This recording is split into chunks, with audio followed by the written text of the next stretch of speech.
مولاي صل وسلم دائما ابدا على آفیشیل یوٹیوب چینل کو سبسکرائب کریں اور بیل آئیکن کلک کریں۔ ان کا رجحان شافعیت اور حنبلیت کی طرف تھا اور صاحب اجتہاد تھے۔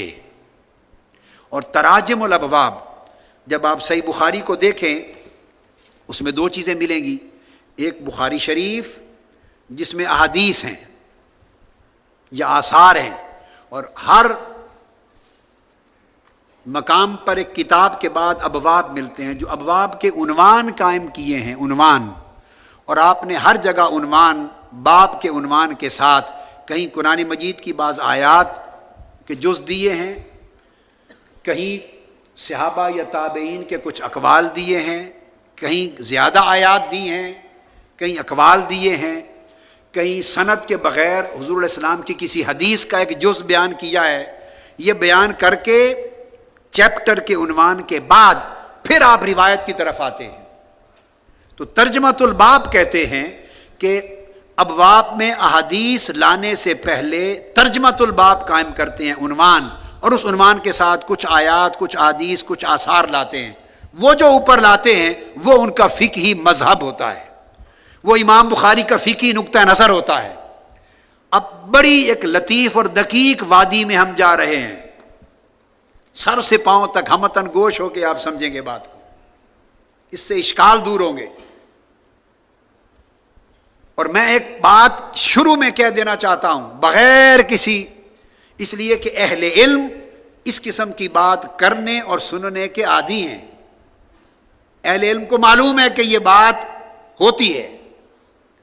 آپ کو سمجھانا چاہتا ہوں کہ یہ بات اس زمانے سے آج تک علم کی تنقیح ہی نہیں ہو سکتی اگر یہ باتیں اس انداز سے نہ کی جائیں،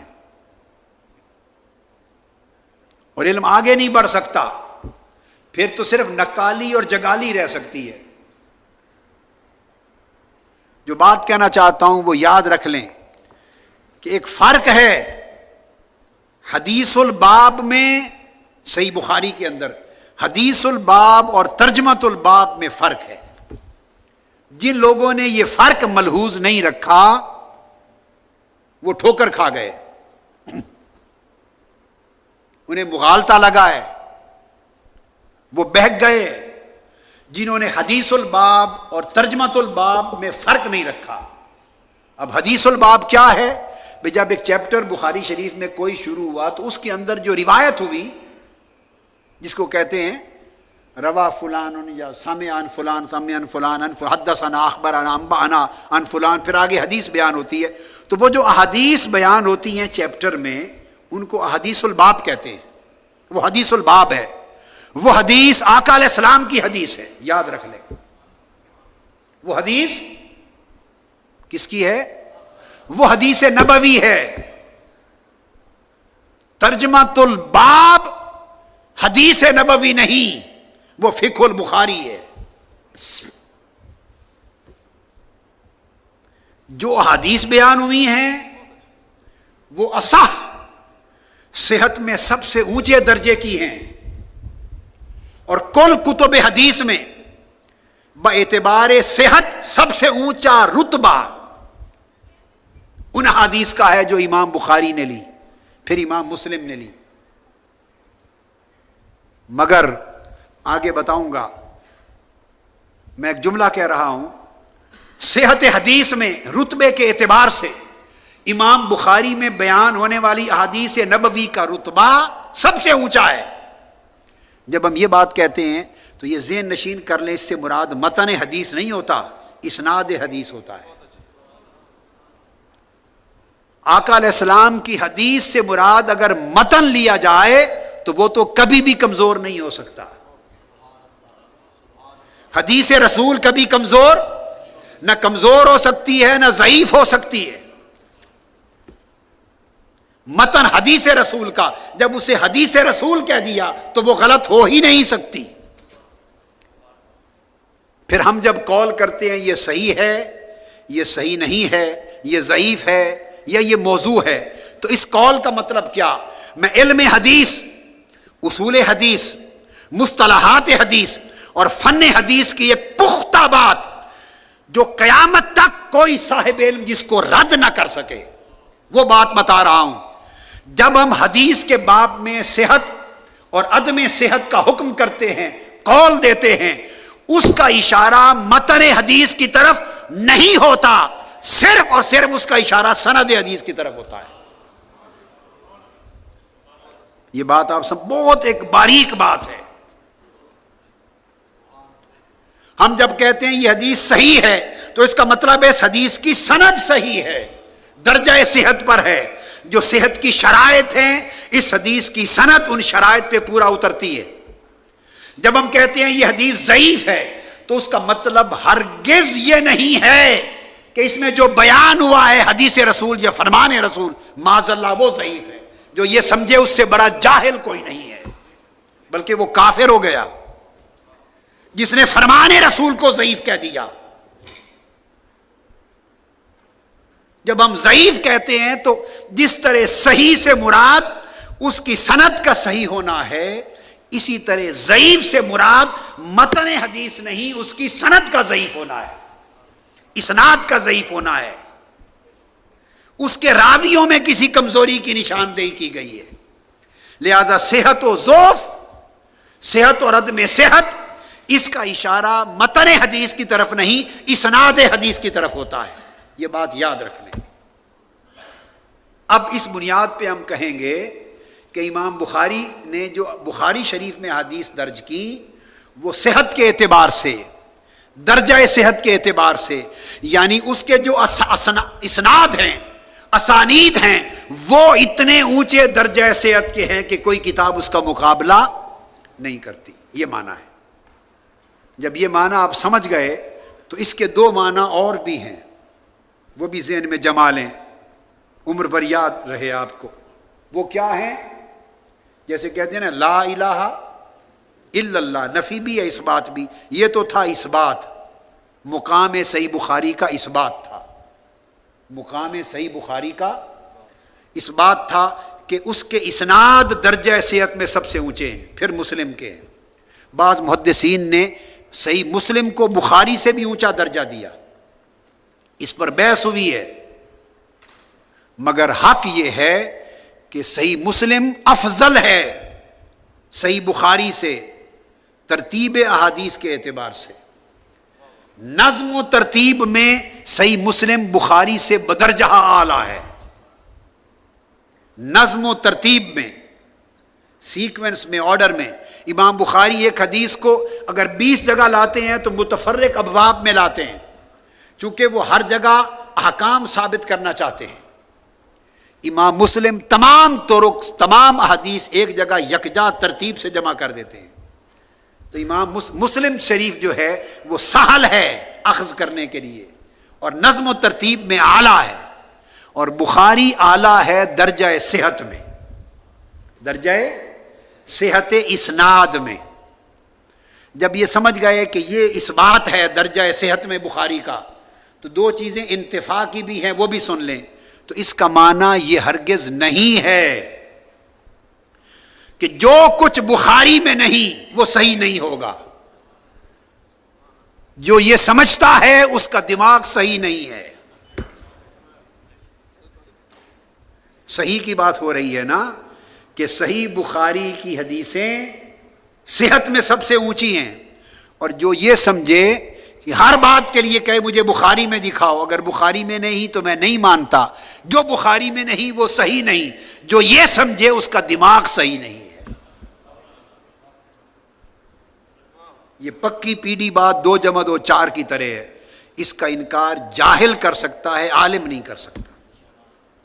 اگر کوئی کرے تو اس کے جاہل ہونے کے لیے اتنی بات ہی کافی ہے کہ اس کو پتہ ہی نہیں اصول حدیث کیا ہے۔ اور بدقسمتی یہ ہے کہ یہ دور ہی ایسا ہے کہ یہاں بحث کرتے ہیں بغیر علم کے، ساری بحث، تکرار، فتوے، تنقید، سارا کچھ بغیر علم کے، اسلحہ جہالت کے اسلحے کے ساتھ کرتے ہیں۔ لہذا یہ سمجھنا کہ اگر کوئی حدیث بخاری میں نہیں تو وہ صحیح نہیں ہے، یہ ساری بات ہی صحیح نہیں۔ غلط ہے. بخاری سے باہر بھی احادیث صحیح موجود ہیں، یہ میں آپ کو سمجھاؤں گا، یہ نکتہ بتاؤں گا میں. لہذا صحیح کا مطلب، صحیح بخاری کا مطلب یہ نہیں کہ جو اس سے خارج ہے وہ صحیح نہیں، اس سے خارج بھی صحیح، اس سے باہر زیادہ تعداد میں ہیں. اس میں تو صرف 2513 ہیں. بخاری شریف میں تو حدیثیں جو صحیح ہیں کل وہ صرف 2513 ہیں بغیر تکرار کے. تو کیا کل 2513 حدیثیں صحیح مروی ہوئی؟ امام بخاری کا قول سن لیجئے. کیا امام ابن حجر اسقلانی نے مقدمہ فتح الباری میں خود امام بخاری کا قول نقل کیا.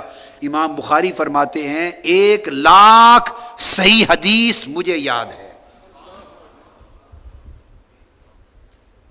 یہ مقدمہ فتح الباری لکھ لیں، اس کا صفحہ بھی آپ کو لکھوا دوں، یہ بڑی اہم بات ہے تاکہ آپ کے ذہن نشین رہے. مقدمہ فتح الباری 254 صفحہ ہے اس کا، امام اسقلانی 254 صفحہ. اور پھر بے شمار کتب اصول حدیث کی جو مسلمہ کتب ہیں ان میں درج ہے. یہ بات محقق ہے، آگے آئے گی تفصیل. امام بخاری خود فرماتے ہیں کہ 1,00,000 احادیث صحیح احادیث یاد ہیں اور 2,00,000 غیر صحیح احادیث یاد ہیں. اور غیر صحیح کا معنی موضوع نہیں ہے، یہ ایک الگ فنی بات ہے.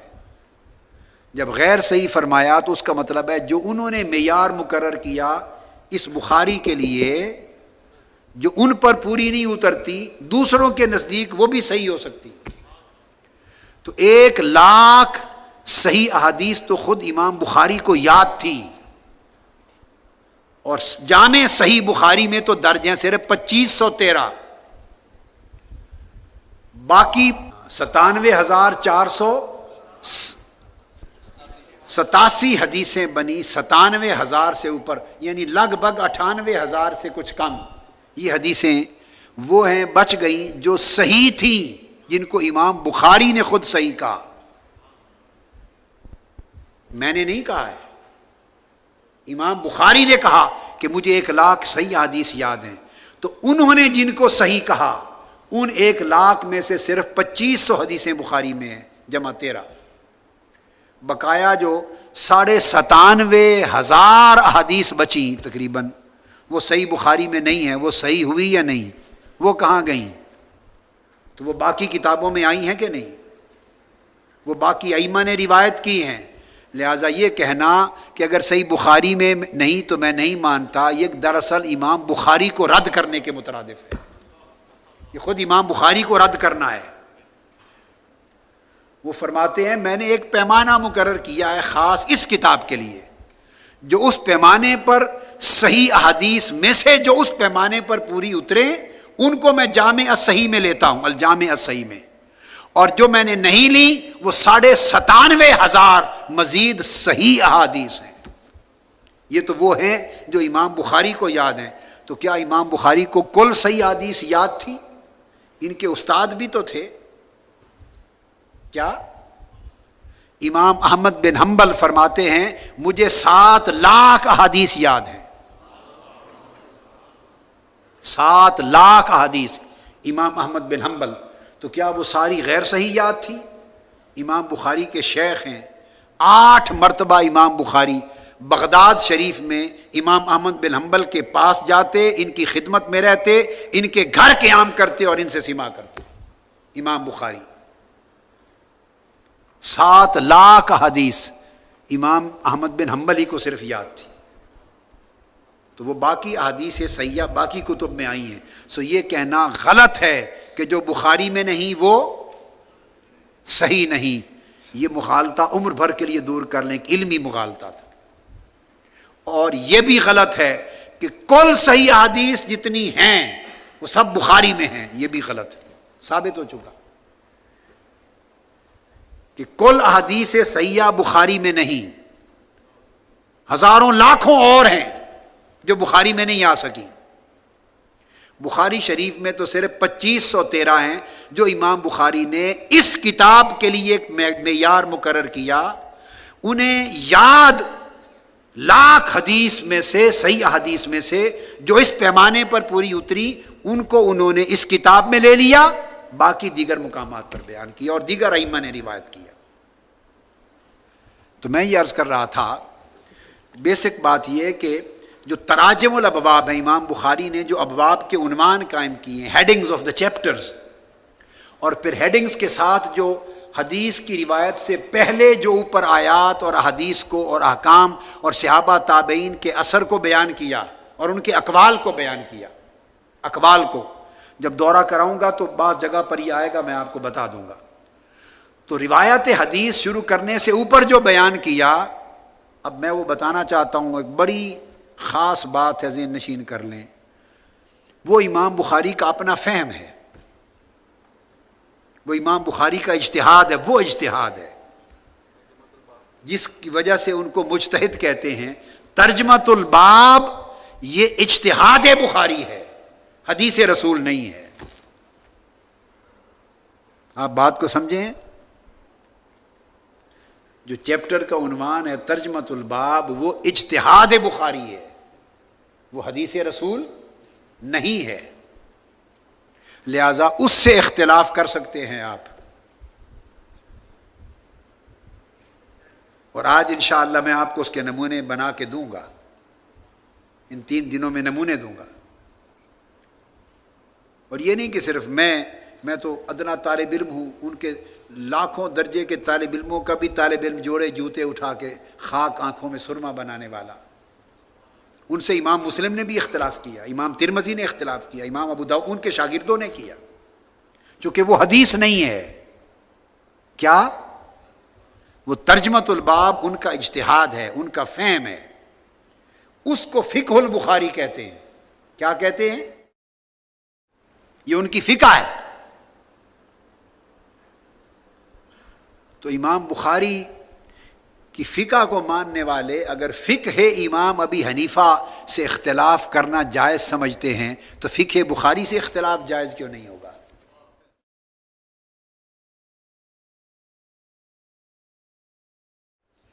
ہمارے ہاں ایک زمانہ آ گیا جب علم رخصت ہو گیا تو اس کے بعد علم کم، غصہ زیادہ۔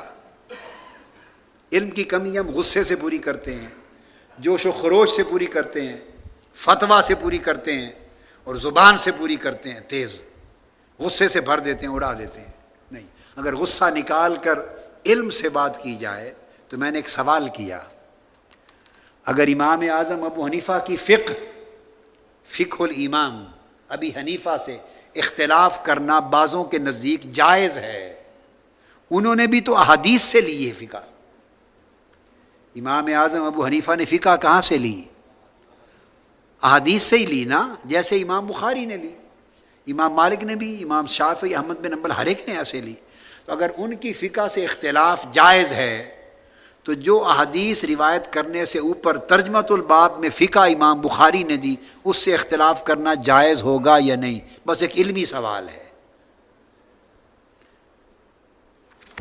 جواب کیا ہے؟ جائز ہے، اور یہ گستاخی نہیں ہے۔ ہمارے لوگوں نے گستاخی کا معنی بھی اپنا بھی گھڑ لیا۔ اگر گستاخی کا اتنا وسیع معنی لے لیا جاتا تو علم 14 صدیاں میں آگے چلتا ہی نہیں، نہ چلتا۔ امام اعظم کے شاگرد تھے، پوتے شاگرد تھے امام شافعی، مذہب شافعی کبھی پیدا ہی نہ ہوتا۔ تو پھر استاد نے جو فرما دیا بس آگے تو بات کی گنجائش ہی نہیں ہے، پھر مذہب شافعی پیدا نہ ہوتا۔ امام شافعی امام مالک کے شاگرد تھے، اگر اختلاف کی علم میں گنجائش نہ ہوتی تو مذہب مالکی موجود تھا، مذہب شافعی پیدا نہ ہوتا، گستاخی بن جاتی۔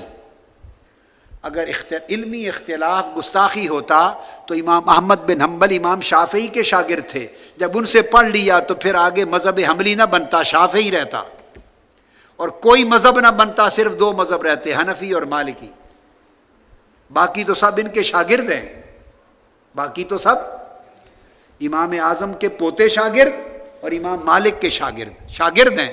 اگر اختلاف کی اجازت علم میں نہ ہو تو نئے مذہب وجود میں نہ آئیں۔ امام ابو یوسف امام اعظم سے اختلاف نہ کرتے، امام محمد ان سے اختلاف نہ کرتے، امام ظفر اختلاف نہ کرتے. اور یہ سلسلہ علمی اختلاف سے ہی علم کا ارتقاء ہوتا ہے.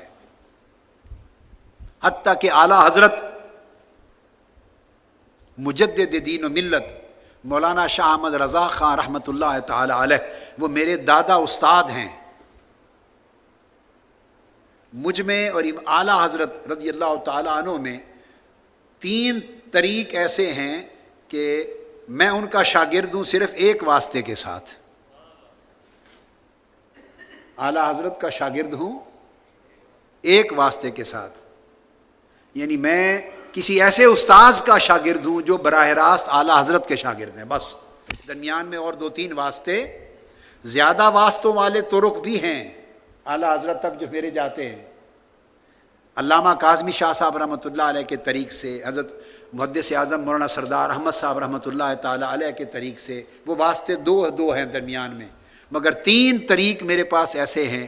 ایک حضرت مولانا ضیاء الدین مدنی رحمۃ اللہ علیہ، میں ان کا شاگرد اور وہ براہ راست اعلیٰ حضرت کے شاگرد اور خلیفہ. دوسرا طریق حضرت مولانا ابو البرکات سید احمد قادری رحمۃ اللہ علیہ الوری، حزب العناب والے. مجھے ان سے تلمس 4 سال میں ان سے حدیث سماع کیا، اور وہ براہ راست اعلیٰ حضرت کے شاگرد. اور تیسرے حضرت مولانا سید عبد المعبود جیلانی، میرے اساتذہ میں سے، شیوخ میں سے ایک ہیں. ان کی وفات 165 برس کی عمر میں ہوئی، 165 برس کی عمر میں. اور وہ حاجی امداد اللہ مہاجر مکی رحمۃ اللہ علیہ کے شاگرد اور خلیفہ تھے. حضرت مولانا سید عبد المعبود جیلانی، یہ مولود مدینہ تھے، مدینہ طیبہ میں ولادت تھی. سید عبد المعبود جیلانی یہ براہ راست اعلیٰ حضرت کے شاگرد ہیں، اعلیٰ حضرت کے بھی شاگرد ہیں براہ راست. علامہ فضل حق خیر آبادی کے بھی شاگرد ہیں براہ راست. حضرت پیر پٹھان، حضرت خواجہ شاہ سلیمان توسوی رحمۃ اللہ علیہ، ان کے بھی شاگرد ہیں براہ راست. اور میرے دادا اور پردادا شیخ سیدنا علی نقیب الاشراف اور سیدنا عبد الرحمن النقیب، حضور قدوۃ الاولیاء سیدنا طاہر علاء الدین، میرے شیخ کے دادا اور پردادا ان دونوں کے براہ راست شاگرد ہیں. سید عبد المعبود جیلانی 165 برس عمر تھی، تو ان سے تلمذ اور سماع کیا میں نے، انہوں نے اعلیٰ حضرت سے سماع کیا. تو میں عرض یہ کر رہا ہوں کہ اعلیٰ حضرت انہوں نے فتاوی رضویہ میں اور مختلف اپنی کتب میں 4000 مقامات پر اپنے سے پہلے فقہا اور ائمہ احناف کے ساتھ فروعات پر اختلاف کیا. علمی 4000 مقامات پر اختلاف کیا، اور وہ پھر بھی سنی رہے. بلکہ امام اہل سنت رہے. اپنے سے پہلے علماء سے، امام طحطاوی سے سمیت الامام شامی سے، صاحب در مختار سے، صاحب رد المختار سے، فتاوی صاحب قاضی خان سے، عالمگیری سے، امام طحطاوی سے، مختلف فقہا اور ائمہ فقہ سے 4000 مقامات پر اعلیٰ حضرت نے علمی اختلاف کیا ادب کے ساتھ، اور وہ امام اہل سنت رہے. تو ہم نے کوئی علمی بات چھوٹی سی ایسی مختلف کر دی تو ہم تو چھوٹے سے حقیر فرد اہل سنت تو رہیں گے ہی نا، حقیر سے فرد اہل سنت تو رہیں گے. یہ بات آپ کو سمجھائی اس لیے ہے، اس میں تفنن طبع بھی ہے، ایک پیارا مزاح بھی ہے علمی. سمجھانا مقصود یہ ہے کہ جب تک آپ اس کلچر سے، تعصب کے کلچر سے باہر نہیں نکلیں گے، تنگ نظری کے کلچر سے باہر نہیں نکلیں گے، اور علم اور تحقیق کا دروازہ کھلا نہیں رکھیں گے. ادب اور شے ہے، علمی اختلاف اور شے ہے. امام احمد بن حنبل کا اختلاف بھی سنو اور ان کا ادب بھی سنو. امام احمد بن حنبل کا اختلاف تو یہ کہ مذہب شافعی کے ہوتے ہوئے ایک مستقل مذہب الگ بنا دیا، مستقل فقہی مذہب الگ بنا دیا امام شافعی کے باوجود. یہ تو ہے علمی اختلاف کا درجہ. اور ادب کا درجہ کیا ہے جب بغداد میں امام شافعی کے پاس امام احمد بن حنبل تھے، وہ گھوڑے پر سوار ہو کے سفر کرتے، احمد بن حنبل ان کے گھوڑے پر ان کے قدم پائیدان پکڑ کر تیز چل کے ان کے بیان کردہ فرمودات کو نقل کیا کرتے تھے، گھوڑے کے پائیدان کو پکڑ کے پیدل چلتے تھے۔ یہ ادب تھا، وہ علمی اختلاف تھا۔ تو علم تب فروغ پاتا ہے، علم تب فروغ بولیے پاتا ہے۔ طریقت میں اگر نئے راستے بیان کرنا اگر ادب کے خلاف ہوتا تو حضور سیدنا غوث العظم رضی اللہ تعالیٰ عنہ کے طریقت بیان ہو جانے کے بعد نہ کئی چشتیت وجود میں آتی، نہ سوروردیت وجود میں آتی، نہ نقشبندیت وجود میں آتی۔ یہ سب سیدنا غوث العظم رضی اللہ تعالیٰ عنہ سے اکتساب فیض کرنے والے ہیں، مگر انہوں نے الگ فروع اور اصول طریقت کے وضع فرمائے اور مذاہب طریقت کے بانی ہوئے۔ امام مسلم امام بخاری کے شاگرد اختلاف کیا، ان کے ہاتھ پاؤں چومنے کے لیے ان سے مانگتے تھے اجازت اور اختلاف کیا۔ امام ترمذی نے ان سے اختلاف کیا۔ الغرض ہر امام اپنے شیخ سے علمی مسائل اور تحقیق میں رائے مختلف رکھتا تھا، مگر ادب اپنی جگہ، ادب اور علمی تحقیق کے اختلاف کا کبھی ٹکراؤ نہیں ہوا۔ یہ بات بڑی بنیادی اہمیت کی ہے۔ ہمارے مسلک کو نقصان اس تنگ نظری نے پہنچایا ہے، ہم نے دروازے بند کر دیے ہیں تحقیق کے، اور اگر کوئی تحقیق کرے اور نئی تحقیق کے ساتھ کوئی بات سامنے رکھے تو ہم فوری لٹھ لے کے اس کے پیچھے پڑ جاتے ہیں۔ تم ان سے بڑے آ گئے ہو، ان سے مختلف بات کر دی، ان سے بڑے آ گئے، ان سے مختلف بات کر دی، کرتے چلے آئے ہیں، اکابر کرتے چلے آئے ہیں۔ اکابر اصاغر 1400 سال کی تاریخ اس سے مملوء ہے، مگر حق انہی کا ہے جو حقدار ہے۔ ایسا نہیں کہ ہر جاہل قلم اٹھا لے اور اس طرح غلط چیز کرے، دین کا مذاق نہ بنے۔ تو میں عرض بات وہیں پھر آ گئی کہ اگر امام اعظم ابو حنیفہ کی فقہ حنفی سے اختلاف بعض لوگوں کے نزدیک جائز ہے، تو امام بخاری کے تراجم الابواب جس میں فقہ البخاری ہے اس سے بھی اختلاف خلاف ادب نہیں ہوگا۔ جب اس چیز کو آپ نے سمجھا، اب میں آپ کو اس موضوع کی طرف لا رہا ہوں کہ امام بخاری رحمۃ اللہ تعالی علیہ نے تراجم الابواب میں موقف بیان کیا۔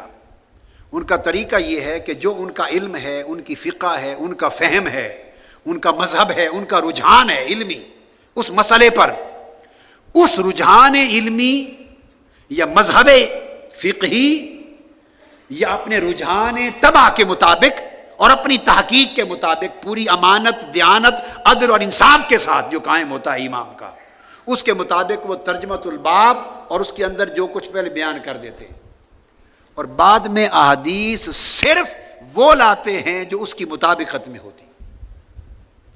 تو یاد رکھ لیں، بخاری شریف میں خاص بات آج بتا رہا ہوں، وہ صرف حدیث کی کتاب نہیں ہے،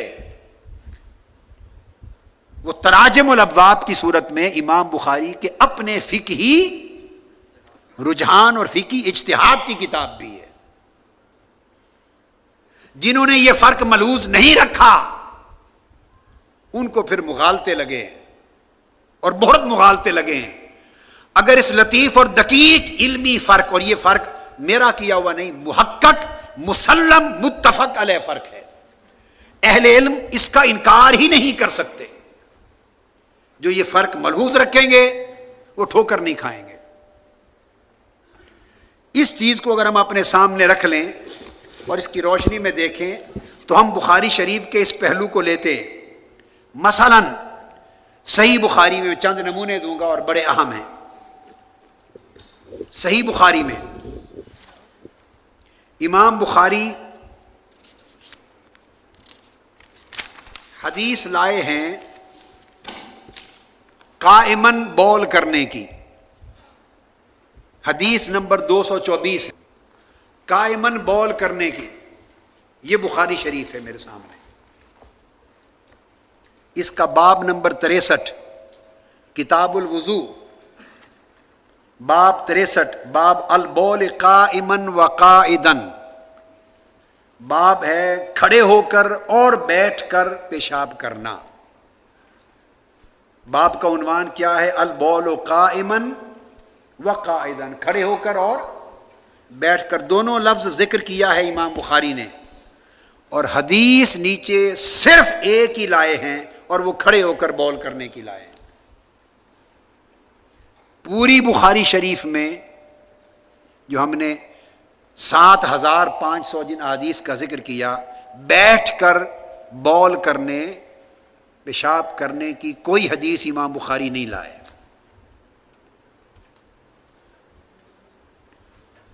اب میں وہ جو کہا تھا کہ بڑی باریک چیزیں اور بڑی علمی دقیق اور لطیف ہیں، مگر دروازے کھل جائیں گے، پردے اٹھ جائیں گے انشاءاللہ مغالطوں کے، اشکال دور ہو جائیں گے۔ وہ لوگ جو بخاری شریف کے سوا کوئی اور بات ماننے کو تیار نہیں اور سمجھتے ہیں کہ بخاری کے سوا باہر کوئی شے حدیث صحیح نہیں، انہیں آج سے چاہیے کہ وہ بیٹھ کر بول کرنا بند کر دیں اور وہ یورپین اور انگلش، برٹش اور امریکن کی سنت پہ آ جائے، کیونکہ بخاری شریف میں کوئی حدیث نہیں۔ باب قائم کیا ہے البول قائما و قائدن، باب میں دونوں لفظ بیان کیے، حدیث صرف، میں حدیث اب پڑھ رہا ہوں۔ حدثنا آدم قال حدثنا شعبۃ عن الاعمش عن ابی وائل عن حذیفہ قال اتى النبي صلی اللہ علیہ وآلہ وسلم سباتة قوم فبال قائما ثم دعا بماء فجئته بماء فتوضأ۔ آقا علیہ السلام کی حدیث اور سنت لائے ہیں۔ آگے جا کر امام بخاری نے اس کی کوئی وضاحت نہیں کی کہ آقا علیہ السلام سے ایک بار کھڑے ہو کے یہ بول کرنے کی جو حدیث ہے موقع کیا تھا۔ امام حاکم نے مستدرک میں جا کر اس حدیث کے واقعے کی تفصیل میں گئے ہیں۔ وہ فرماتے ہیں کہ آقا علیہ السلام کو تکلیف تھی، گھٹنوں میں بیٹھ نہیں سکتے تھے، اور دوسرا یہ کہ سفر تھا صحرا میں اور تکلیف تھی جس کی وجہ سے آپ نے قائمن بول فرمایا۔ اب بولیے، اگر صرف بخاری پر کر لیا تکیہ اور کل علم بخاری میں دے دیا اور باقی تمام کتب حدیث سے آنکھ بند کر لی، تو اس پر جو اعتراض وارد ہوگا اہل علم کیا جواب دیں گے؟ اس جواب کے لیے آپ کو امام حاکم کی مستدرک کی طرف جانا پڑا یا نہیں؟ بولیے۔ اور اس جواب کے لیے آپ کو دیگر کتب حدیث کی طرف جانا پڑا یا نہیں؟ اب اس پر دیگر ائمہ حدیث اور سیاستہ نے ابواب قائم کیے الگ، قائدن بول کرنے کے ابواب قائم کر کے حدیثیں الگ بیان کی اور قائمن الگ بیان کی، اور دوسری کتب حدیث کے ذریعے ہم بیٹھ کر بول کرنے کی سنت کو سمجھتے ہیں۔ اگر صرف بخاری پر رہیں اور باقی کتب کا انکار کر دیں تو پھر تو مشکل آ جائے۔ دوسری کتب حدیث میں قائدن کی احادیث آئی ہیں، صحیح بخاری میں نہیں آئی۔ میں آپ کو بتا رہا ہوں کہ ترجمۃ الباب میں دونوں دے دیا، اس سے ثابت کر دیا کہ دونوں طریقے جائز ہیں، امام بخاری نے ثابت کر دیا ترجمۃ الباب سے، مگر حدیث نہیں لا سکے، حدیث ایک دی۔